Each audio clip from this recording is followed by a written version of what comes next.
তোমার বাবা ব্যাংক থেকে একটা টাকাও তোলেননি, তাহলে এই ধুতিটা এলো থেকে? তুমি তো আমার একটা কথা বিশ্বাস করতে চাও না।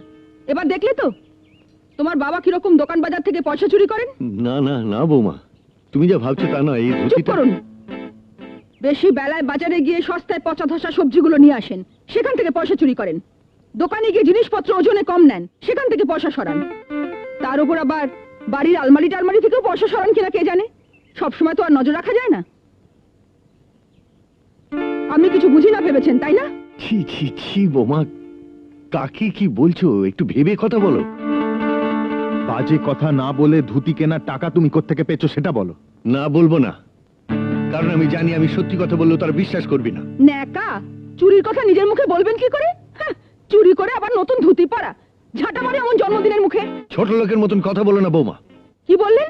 আমি আমি ছোট লোক? শুনলে শুনলে তোমার বাবার কথা? ও শুনে কি করবে? আমার ছেলেটি তো একটা স্ত্রৈণ। কি বললে? আমি আমি স্ত্রৈণ?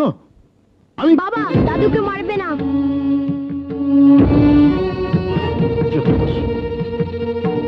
এই এদিকে আয়, চল।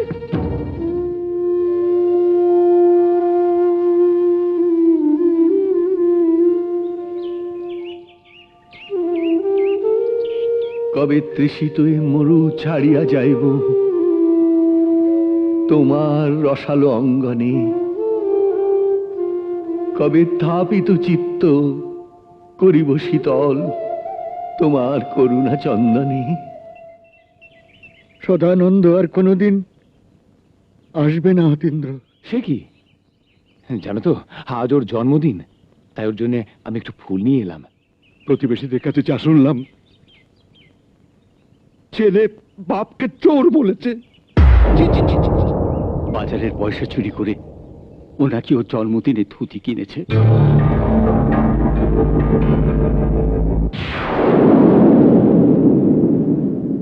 এইবারে টাকাটা তুলতে এসে একটা সমস্যায় পড়ে গেছি।